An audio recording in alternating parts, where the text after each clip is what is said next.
오늘 전도서를 볼 겁니다. 구약 성경 가운데 21번째 성경, 전도서입니다. 구약의 지혜서라고 불리는 성경이 몇 권 있는데 욥기, 잠언, 전도, 아가까지 포함됩니다. 그리고 시편 가운데 몇 개, 이렇게 해서 우리가 지혜서 이렇게 이야기를 합니다. 인생의 지혜에 대해서 이야기하는 그런 성경인데 전도서는 그 가운데 좀 아주 독특한 그런 내용을 가지고 있습니다.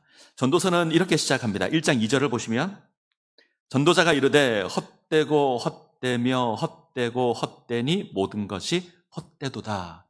한 구절 안에 헛되다란 말이 몇 번 나오죠? 5번. 끝날 때쯤 돼서 12장 8절에 보시면 전도자가 이르되 헛되고 헛되도다 모든 것이 헛되도다. 마지막에는 3번 나옵니다. 12장까지가 전도서인데 38번 나옵니다. 그러니까 틈만 나면 헛되다라고 얘기하는 것이 전도서입니다. 그러면 전도서의 중심 주제는 인생이 헛되다. 이게 중심 주제입니다.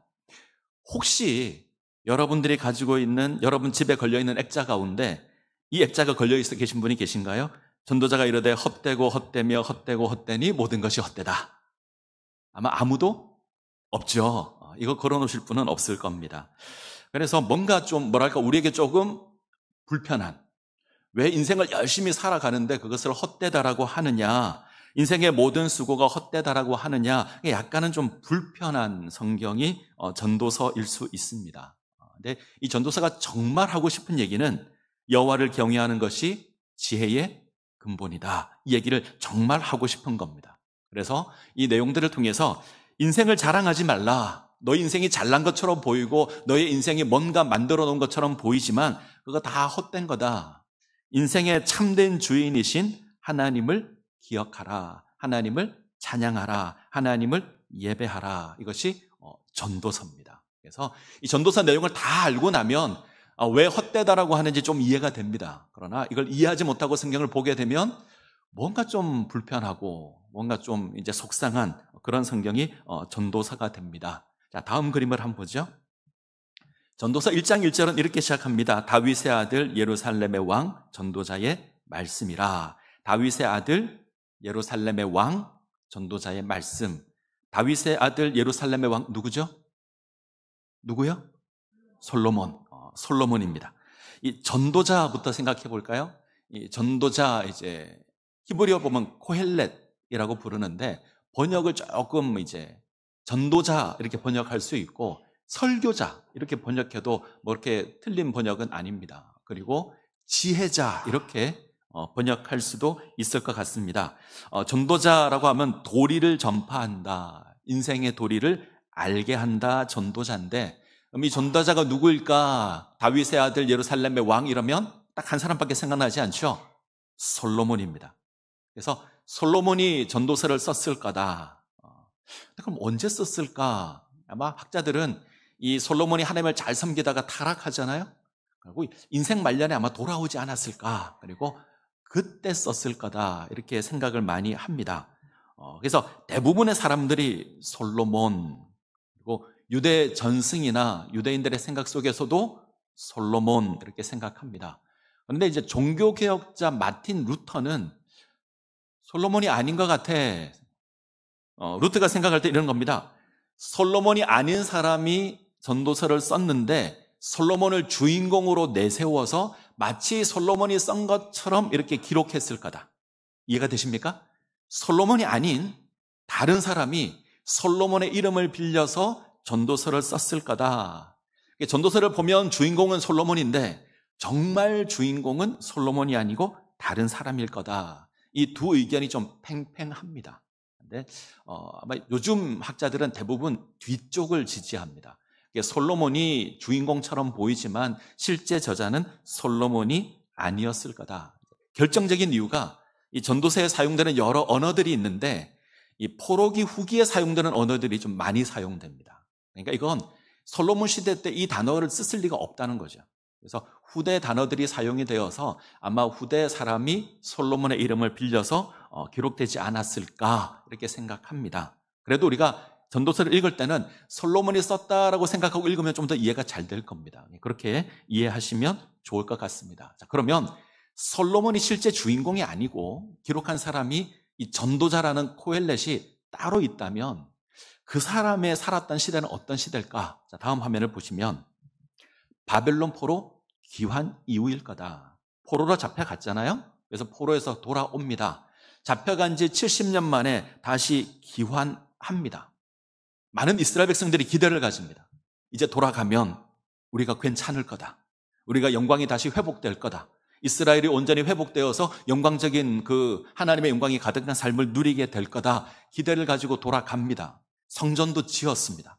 그런데 그 회복의 모습이 안 주어집니다. 여전히 혼란스럽습니다. 여전히 이방의 통치를 받죠. 페르시아의 통치를 받고 나중에는 헬라의 통치를 받고 이런 이방 민족의 통치를 여전히 받습니다. 가난하고 고난이 가득합니다. 그래서 지혜가 상실됩니다. 이때 말하는 지혜는 좀 잠언서가 가까운데 우리로 말하면 그 인과응보, 그죠? 뿌린 대로 거두는 선을 행하면 복을 받고 상을 받고 벌을 행하면 벌을 받는. 근데 인과응보는 이 불교 단어입니다.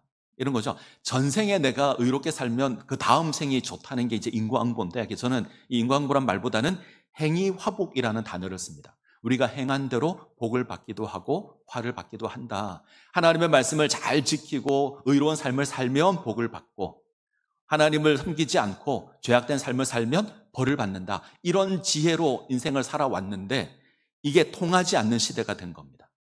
열심히 사는데 고난을 당하고 저 아기는 잘 사는 것 같고 그래서 지혜가 상실된 시대가 오죠. 이때 새로운 인생의 해결사로 등장한 것이 돈입니다. 돈이 인생의 문제를 해결하기 시작을 합니다. 돈이 있으면 잘 살게 되고 돈이 있으면 권세를 누리게 되고 돈이 있으면 뭔가 누리지 못할 것이 없어지게 되는 거죠. 그래서 돈이 있으면 신분이 상승합니다. 그래서 사람들이 돈을 쫓기 시작합니다. 그래서 우리가 느헤미야를 보게 되면 안식일에 사람들이 안식일을 지키는 것이 아니라 장사를 합니다. 고리대업을 합니다. 대부분의 귀족들이 돈을 빌려주고 막대한 이자를 거두는 이런 고리대업들을 합니다. 이게 돈이 인생의 해결자로 등장해서 그렇습니다. 그래서 사람들이 돈을 추구하는 삶을 살아가게 되죠. 자, 이 시대에 전도자가 글을 쓰는 거예요. 돈이 인생의 최고가 아니다. 이게 전도서의 아주 중심적인 주제가 됩니다. 자, 다음 구절 한번 볼까요? 자, 잠언 10장 19절. 잠언 10장 19절 같이 읽습니다. 잔치는 희락을 위하여 베푸는 것이요 포도주는 생명을 기쁘게 하는 것이나 돈은 범사에 이용되느니라. 돈이 범사에 이용됩니다. 이건 당시 주어진 현상을 이야기합니다. 혹시 돈 싫어하는 분 계세요? 나는 돈이 싫다. 돈 좋아하시죠? 그죠? 돈이 참 유용합니다. 문제는 이 유용한 돈이 우상이 될 수도 있고 우리 삶의 중심으로 등장할 수도 있습니다. 그러면 문제를 일으킵니다. 그래서 돈이 지배하는 사회, 돈이 인생의 주인이 되는 사회, 돈을 섬기는 사회, 이 시대가 주어지게 되자 전도자가 기록한 것이 전도서다. 이렇게 생각하고 전도서를 한번 보자고요. 그러면 좀 이해가 쉬울 겁니다. 자, 다음 화면을 보시면 자, 헛되다부터 보죠. 헛되다 이 단어가 헤벨이라고 합니다. 히브리어로 헤벨 그러는데 이 헤벨의 뜻은 숨, 바람, 이걸 헤벨이라 그래요. 그래서 숨, 바람, 헛되다, 텅 비었다 이것이 헤벨인데 전도서에서 38번 나옵니다. 그런데 이 단어의 뜻을 정확하게 해석하는 게 굉장히 어렵습니다. 학자들마다 의견이 굉장히 다른데 첫 번째는 무의미하다. 이거는 무의미한 걸 얘기한다. 그래서 우리 번역도 그렇게 해석을 했어요. 그래서 번역을 헛되다. 이 땅에 주어진 모든 것이 무의미하다, 헛되다라고 번역합니다. 이렇게 번역하는 사람들이 있고 어떤 사람은 순간적인 것, 아침에 피었다가 저녁에 지는 꽃과 같다. 아침 안개 같다. 이건 순간적이라는 얘기잖아요. 순간적으로 뭐가 확 보이지만 싹 사라져버리는 화무11홍이라는 말이 있습니다. 그 송나라 시인 양만리가 지은 식구 가운데 화무11홍, 꽃의 붉은 기운이 10일을 가지 않는다. 인생을 얘기한 건데 인생이 참 화려하게 보이지만 그게 잠깐이다. 그래서 이 헛되다, 헤벨을 순간적인 것으로 해석하는 사람도 있습니다. 어떤 사람은 불합리한 것. 그러니까 예전에 가지고 있던 지혜, 의인은 상을 받아야 되고 악인은 벌을 받아야 되는데 우리 인생을 보니까 의인이 고난을 당하고 악인이 잘 되더라. 이게 좀 뭔가 안 맞는 거 아니냐. 이런 것을 헛되다 헤벨이라고 하는 사람도 있고요. 어떤 사람은 한숨. 우리가 한숨을 쉴 때 두 가지가 있습니다. 너무 힘들어서 한숨 짓기도 하고 어떤 문제가 해결돼서 기뻐서 한숨을 짓기도 하는데 보통 우리가 한숨을 지을 때는 이게 뭔가, 왜 이런 일이 주어지는가 이래서 한숨을 짓습니다. 그래서 이 한숨이 헤벨, 헛되다 이것일 거다라고 해석하는 경우도 있습니다. 이처럼 네 가지가 다 등장하는 건 전도서에 사용되는 헤벨이란 단어가 다양하게 쓰인다는 거예요. 어떨 때는 1번으로, 어떨 때는 2번으로, 어떨 때는 3번으로, 어떨 때는 4번인데 그래도 이 모든 것을 다 아우를 만한 하나를 뽑으라 그러면 저 같으면 4번을 뽑겠습니다. 한숨. 그래서 너무 힘들고 지치고 안타깝고 답답해서 하고 쉬는 이 한숨. 이게 헤벨이다. 이렇게 생각하시면 조금 쉬울 것 같아요. 이해가 되시죠? 인생이 답답하고 의미 없고 덧없고 그래서 짓는 한숨이다. 자, 그래서 인생은 헤벨이다라고 이야기를 합니다. 오늘 1장과 관련돼서 보시면 좋을 것 같아요. 오늘 1장이 이야기하는 건 해 아래 주어지는 모든 인생의 수고가 헛되다. 내가 이 해 아래 세상을 봤는데 이게 참 헛되더라. 얼마나 헛되냐면 자, 5절을 보시면 해는 뜨고 해는 지되 그 떴던 곳으로 빨리 돌아간다. 해가 아침에 뜹니다. 저녁에 집니다. 하나님께서 세상을 창조하신 이후에 이거 계속 하고 있습니다. 그죠? 해는 언제나 떴다가 집니다. 이걸 수천 년 반복하는데 세상은 변한 게 없어요. 맞습니까? 자, 해는 규칙적이라면 바람은 불규칙합니다. 성경을 보면 바람은 남으로 불다가 북으로 돌아가고 이리 돌며 저리 돌며 바람은 그래요. 바람은 길이 없습니다. 자기 마음대로 돌아다닙니다. 역시 하나님께서 세상을 창조하신 이후에 바람은 여전히 돌아다니는데 세상은 변한 게 없어요. 제가 이 전도서의 문구를 보고 시를 하나 지은 게 있습니다. 그리움이란 시를 지었는데 이런 문구가 있어요. 모든 강이 바다로 흘러도 바다는 채워지지 않는다. 뭔가 멋있지 않나요? 제가 한 게 아니고 전도서에 있습니다. 모든 강이 바다로 흐릅니다. 그럼 바다가 채워져야 되잖아요. 그대로 있습니다. 열심히 하나님께서 세상을 창조하신 이후에 강은 늘 흐르지만 바다는 채워지지 않아요. 뭔가 열심히 세상은 돌아가지만 변하는 게 없습니다. 인생도 똑같습니다. 태어나고 죽고 얼마나 많이 반복했을까요? 수없이 많이 반복했는데 세상은 여전히 그대로예요. 그리 바뀐 게 없습니다. 그래서 인생의 삶과 죽음이 늘 반복되지만 변한 거 없더라. 그래서 헛되다. 그럴듯하죠. 큰 부를 이뤘지만 이제 부자 얘기가 나옵니다. 큰 부를 이뤘습니다. 돈을 벌었습니다. 그런데 헛되다. 문제가 성취했고 뭔가를 이루었습니다. 그런데 헛되다. 어네스트 해밍웨이라는 사람이 있습니다. 들어보셨죠? 해밍웨이. 이 사람이 쓴 아주 유명한 소설이 하나 있습니다. 노벨상도 받았는데 노인과 바다. 노인과 바다라는 소설이 있습니다. 아주 유명한 소설인데 내용은 정말 간단합니다. 한 노인이 큰 물고기를 잡았다요.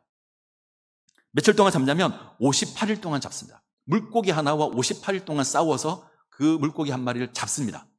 그리고 돌아옵니다. 아주 큰 물고기를 잡았는데 돌아오는 과정에 상어떼의 습격을 받아서 물고기가 다 뜯겨나갑니다.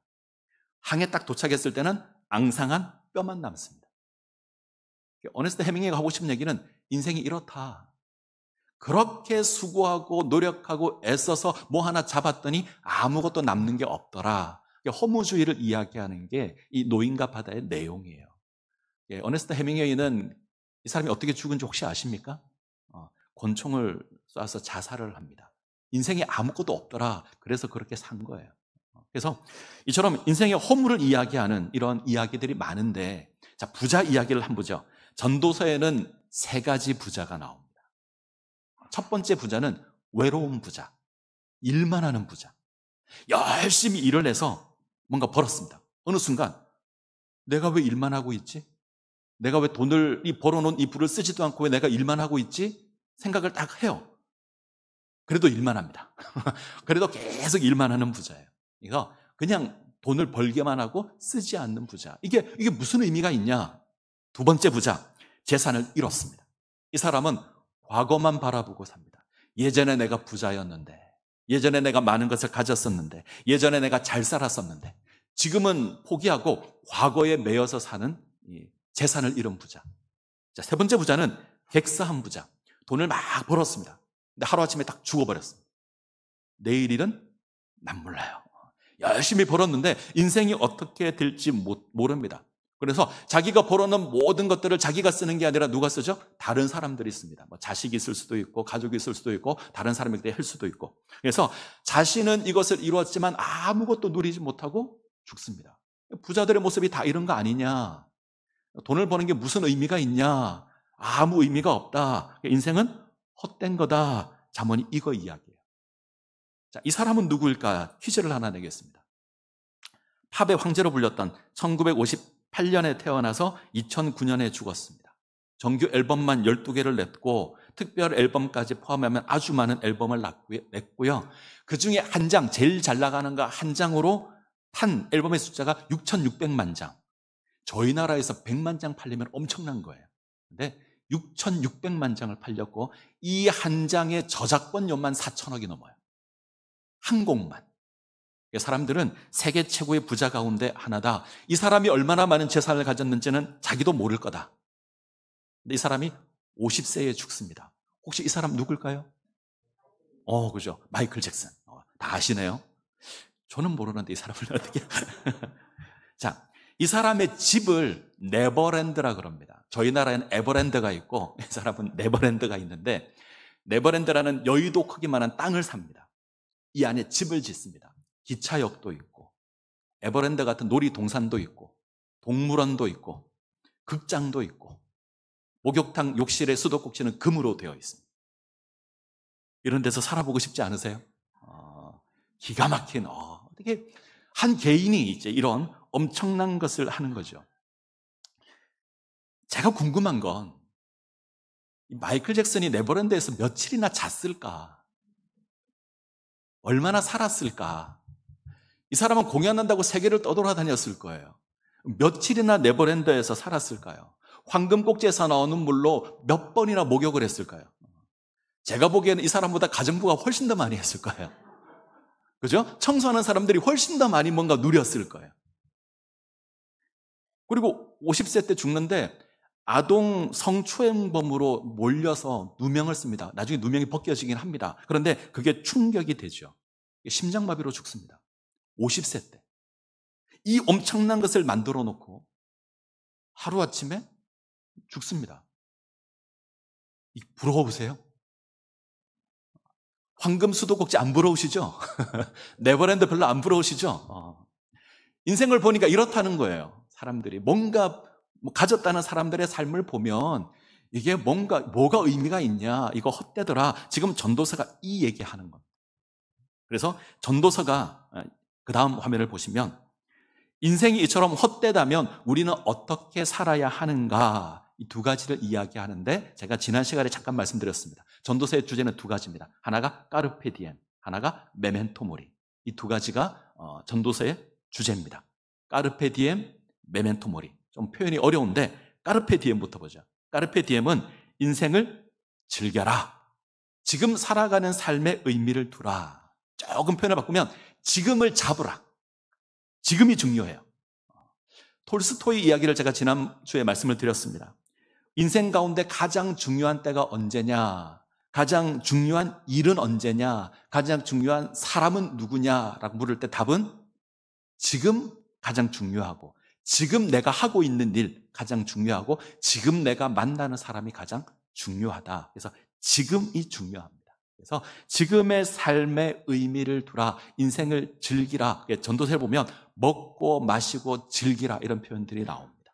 근데 이게 방탕하게 살라는 얘기는 아니에요. 자, 성경 구절을 볼까요? 2장 24절.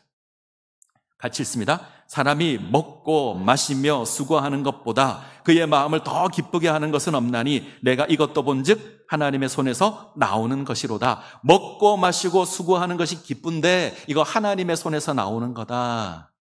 그래서 이게 방탕한 인생을 얘기하는 게 아닙니다. 노세 젊어서 노세가 아니에요. 그렇게 이해하시면 안 됩니다. 인생은 하나님의 선물이다. 그래서 너희가 누려야 한다. 지금을 누리라. 지금 기뻐하고 지금 즐거워하고. 그리고 살다가 객사해버리면 무슨 의미가 있냐? 지금이 중요하지. 과거에 얽매이는 있는 거 뭐가 의미가 있냐? 지금이 중요하다. 지금을 즐겨라. 이해가 되시죠? 그래서 지금 기뻐하셔야 되고요. 지금 즐거워하셔야 되고요. 지금 하나님께서 주시는 은혜를 누리셔야 돼요. 내가 나중에 잘 살게 되면 그때 하나님 잘 섬기지 사람 인생 어떻게 될 줄 알고요? 불가능한 얘기입니다. 지금 내가 만나는 사람, 지금 내가 하고 있는 일, 지금이 중요합니다. 이게 까르페 디엠. 그래서 지금을 즐겨라 라고 하는 거고요. 메멘토 모리는 조금 반대되는 개념인데 죽음을 기억하라. 우리 인생 가운데 모든 것이 불확실합니다. 딱 하나 정확한 게 있습니다. 모든 사람이 죽습니다. 반드시 죽습니다.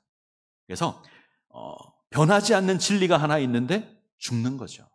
이 지혜자가 인생을 살펴보니 다 불확실하고 다 헛된데 딱 하나 정확한 게 하나 있는데 죽는 겁니다. 인생은 반드시 죽는다. 그리고 하나님 앞에 세워질 겁니다. 하나님의 심판이 주어지게 될 겁니다. 그래서 나에게 죽음이 있다. 이걸 기억하라. 표현을 조금 바꿀까요? 하나님을 기억하라. 이런 뜻입니다. 자, 성경을 보죠. 전도서 12장 1절 같이 읽겠습니다. 너는 청년의 때에 너의 창조주를 기억하라. 곧 공고한 날이 이르기 전에 나는 아무 낙이 없다고 할 해들이 가깝기 전에 창조주를 기억하라. 자, 12장 7절 같이 읽습니다. 흙은 여전히 하나님께로 돌아가기 전에 기억하라. 땅으로 돌아가서 하나님 앞에 세워지기 전에 누구를 기억하라고요? 하나님을 기억하래요. 그래서 우리가 죽음을 기억하라 이 말은 하나님을 기억하라 이런 말입니다. 우리의 인생이 마칠 때가 있습니다. 마침표가 찍힐 때가 있습니다. 그때 하나님 앞에 세워지게 될 겁니다. 그것 알고 그 하나님 바라보는 삶을 살아가라는 거예요. 돈을 쫓는 인생을 살아가는 게 아니라 하나님을 쫓는 인생을 살아가라는 겁니다. 잠언 12장의 마지막 부분이 좀 재밌습니다. 한번 읽어봤으면 좋겠는데 12장 3절부터 5절 잘 보이시죠? 자, 같이 천천히 읽겠습니다. 같이 읽습니다.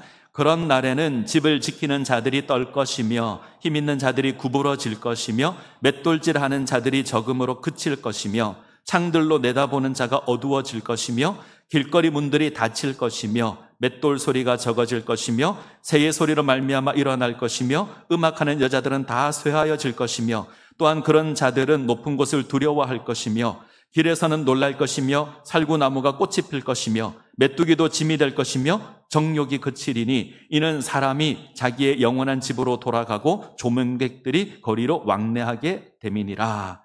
이게 인생의 노년을 이야기하는 겁니다. 자, 한번 들어보시죠. 그런 날에는 집이 우리 몸입니다. 몸. 우리 몸이 떨릴 겁니다. 우리가 나이가 들어가면 들어갈수록 몸이 떨릴 거예요. 힘 있는 자들은 구부러질 겁니다. 허리가 점점 굽어지게 될 거예요. 맷돌질하는 자들이 적음으로 그칠 것이다. 맷돌질은 우리 치아, 씹는 것. 이것이 이제 작아지게 될 것이고 창들로 내다보는 건 눈입니다. 눈이 점점 어두워지고 침침해질 겁니다. 길거리의 문들이 닫힐 것이고 맷돌 소리가 적어진다. 눈과 이가 약해진다. 또 이런 것도 있죠. 새의 소리로 일어난다. 귀가 너무 밝아져서 새 소리만 들어도 파타파타 일어나시는 분들이 있고 반대로 잘 들리지 않아서 귀가 멀어지는 분들도 계시고 또 그런 자들은 높은 곳을 두려워해요. 높은 곳을 못 다닙니다. 길에서는 놀랄 것이며 살구나무가 꽃이 핀다. 살구나무가 꽃이 핀다는 우리 머리가 하얘진다. 머리가 샌다. 그리고 메뚜기도 짐이 된다. 메뚜기는 작잖아요. 가벼운 건데 그 가벼운 것도 무겁게 느껴질 거예요. 정욕이 거치게 될 것이고 그리고 어떻게 되죠? 영원한 집으로 돌아가게 될 것이고 결국은 조문객들이 나를 찾아오는 일이 인생에 주어지게 될 겁니다. 이런 일이 주어지게 될 텐데 그 전에 뭐 하라고요? 창조주를 기억하라고요. 자, 전도서가 조금 이해가 되시죠? 전도서는 이 땅에서 돈을 쫓는 인생이 헛되다 이 얘기를 하고 싶은 거예요. 그래서 이 땅에 주어진 모습을 보면 다 헛되더라, 아무런 의미가 없더라. 그러니 하나님께서 우리에게 주신 이 지금이라는 시간이 중요하다. 이걸 잘 누렸으면 좋겠다. 까르페 디엠. 그리고 우리에겐 죽는 날이 있다. 반드시 죽는다. 하나님 앞에 세워질 때가 있다. 그 하나님을 기억하고 살았으면 좋겠다. 이게 메멘토 모리. 이 두 가지를 기억하고 살아가라 이야기합니다. 자, 마지막 결론을 볼까요? 결론 같이 읽습니다.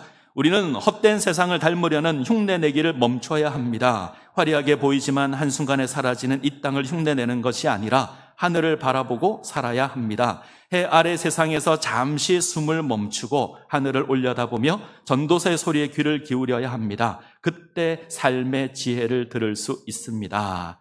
흉내내기를 멈춰야 한다.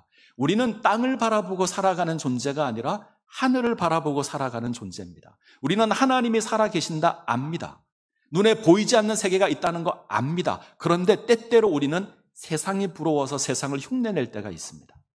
그러지 말아야 합니다. 한순간에 사라지는 이 땅을 흉내내는 것이 아니라 우리는 여전히 하늘을 바라보고 살아야 합니다. 이 해 아래 세상을 살아갈 때에 때때로 우리는 가끔 숨을 멈추고 하늘을 바라볼 수 있어야 합니다. 하늘이 있다. 하나님이 있다. 그 하나님이 내 인생을 주관하고 계시고 내가 그 하나님 앞에 세워질 것이다. 이것을 기억한다면 우리 삶이 하늘을 모르는 사람과는 다를 겁니다. 그래서 이것을 고백하는 것이 전도서다. 이렇게 이해하시면 좋을 것 같습니다. 자, 같이 찬양하겠습니다.